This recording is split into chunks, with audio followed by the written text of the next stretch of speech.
नमस्कार, जय भीम.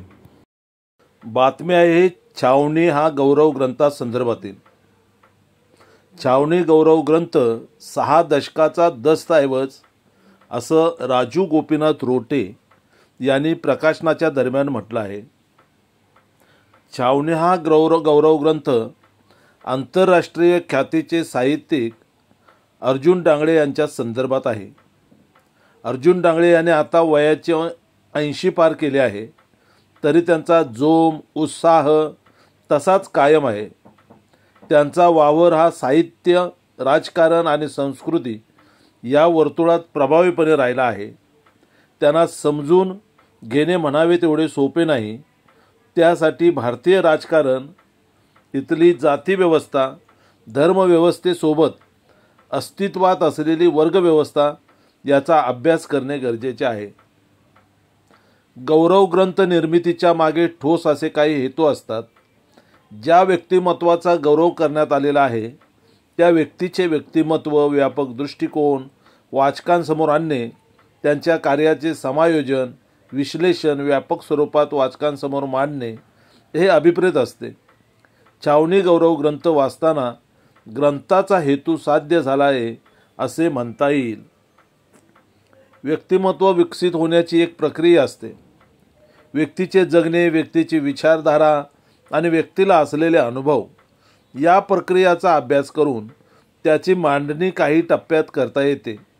गौरव ग्रंथाची विभागणी करताना प्रकाशकाने कल्पकतेने विविध भाग निर्माण करून डांगळे साहेबांचे व्यक्तिमत्व उभे करण्याचा प्रयत्न केला आहे. प्रथमदर्शी अर्जुन डांगळे यांची ओळख ही ज्येष्ठ दलित साहित्यिक अशी आहे. त्यांनी लिहिलेल्या ग्रंथांच्या नावाची यादी जरी करायची म्हटलं तर त्याला 2 पानं लागतात. या सर्व साहित्याचा आढावा पहिल्या भागात विविध मान्यवर साहित्यिकांच्या माध्यमातून घेण्याचा प्रयत्न केला आहे. अर्जुन डांगळे साहेबांचे सारे साहित्य फुले शाहू आंबेडकरी विचारधारेतले असून त्यातून स्वातंत्र्य, समता, बंधुत्व हे मूल्य आपणास सतत भेटत राहतात. बुद्धांच्या विचारातील शील, प्रज्ञा, करुणा मांडताना वर्ग कलह आणि कामगार वर्गाचे दुःख मांडण्याचा त्यांचा प्रयत्न महत्त्वाचा आहे. बुद्ध आणि कार्ल मार्क्स यांच्या समता प्रस्थापित करण्याच्या साधनांमध्ये फरक असला तरी समता हे मूल्य दोघांच्याही विचारांच्या केंद्रस्थानी आहे. दोघांमधील समतेचा समान धागा डांगळे साहेब आपल्या साहित्यात मांडतात. त्यांच्या साहित्याचे विश्लेषण आणि चिंतन मनन करताना अभ्यासू साहित्यिक Tarkatirtha Laxmanshastri Joshi, doctor Sanjay Moon, doctor Nagnath Kotapalle, doctor Raosaheb Kasbe, Kishor Medhe, doctor Bhaskar Patil इत्यादी प्रस्थापित साहित्यिकाने आपले विचार पहिल्या भागात मांडले आहेत. दुसऱ्या भागात अर्जुन डांगळे हे व्यक्तिमत्व नेमकं काय आहे हे त्यांच्या विविध सहकाऱ्यांच्या माध्यमातून आपल्या समोर मांडण्यात आलेले आहे. तसं पाहिलं तर आत्मचरित्र नाही मात्र विविध क्षेत्रातील मित्रपरिवार यांच्या अनुभवातून अर्जुन डांगळे यांचं व्यक्तिमत्व आपल्या समोर उभे राहते. राजकीय चळवळीत भेटलेले त्यांचे सहकारी तसेच प्रस्थापित नेते यांच्या माध्यमातून अर्जुन डांगळे असे जगले आणि त्यांचे राजकीय विचार काय आहेत हे मांडण्याचा प्रयत्न प्रकाशकाने कल्पकतेने केला आहे.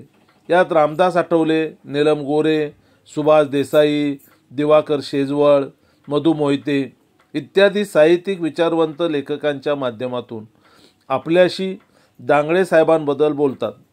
या ग्रंथात अर्जुन डांगळे आणि चळवळ हा 3रा भाग असून यामधील चळवळीतील प्रस्थापित नेते आणि कार्यकर्ते यांचे लेख आहेत. यात प्रामुख्याने अविनाश मातेकर, राही भिडे, दिलीप जगताप, उत्तम कांबळे इत्यादी चळवळीची परिपक्व जाणीव असलेल्या आणि समाजाचे नेतृत्व करणाऱ्या प्रस्थापित विचारवंतांचे लेख आहेत.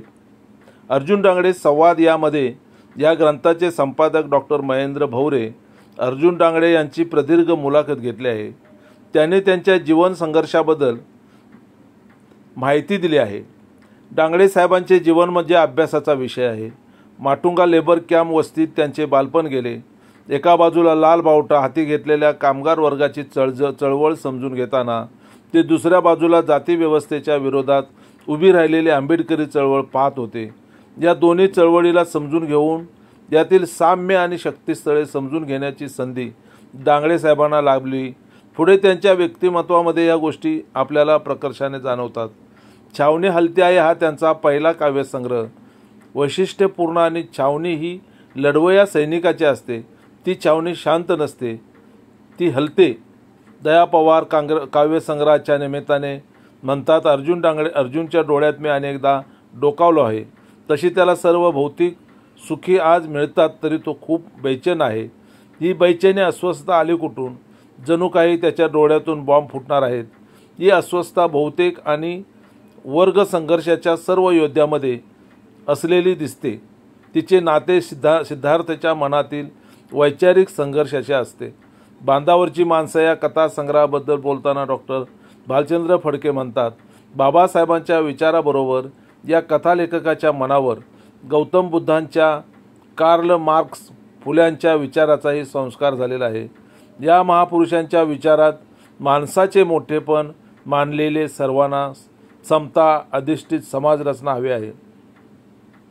हे विधाने अर्जुन डांगळे यांच्या व्यक्तिमत्वाचे परिपक्वतेचे पैलू दर्शवतात. जाती विषमता, वर्गीय विषमता या विरोधात बंड करून मोठा लढा उभारण्याचे कार्य अर्जुन डांगळे यांनी केले आहे. ते दलित पॅंथरचे संस्थापक सदस्य असून प्रकाश आंबेडकरांच्या भारिप बहुजन महासंघाचे मजबूत खांब म्हणून राहिलेले आहेत.